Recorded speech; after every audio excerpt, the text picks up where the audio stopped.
আমার মতো কে কে আছে যারা মোমো খেতে ভালোবাসো? তো তোমরা দেখতেই পাচ্ছ এই ডিলিশিয়াস মোমোটা, আর এটা খাওয়ার জন্য আমি কোথায় চলে এসেছি? তো তোমরা ঠিক গেস করেছো, চলে এসেছি বাগবাজারে।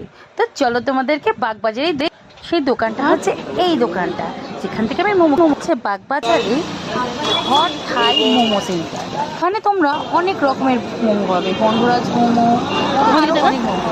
এত লাইন ছিল, লাস্টে আমি আর মা একটা আইসক্রিম খেয়ে আইসক্রিমের পরে পেয়ে গেলাম সেই আমাদের মোমো।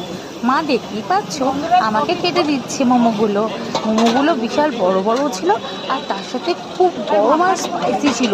তো আমি এত রাত্রি খেতে পারছিলাম না, তাই জন্যে মা আমাকে মোমোগুলো খুলে দিচ্ছিল, একটু ভেঙে দিচ্ছিল। তারপরেই আমি মোমোগুলোকে আস্তে আস্তে ফু দিয়ে খেতে লাগলাম। মোমোটা জাস্ট অসাধারণ ছিল। তোমরাও এখানে এসে তোমরাও আমার মতো এখানে ট্রাই করতে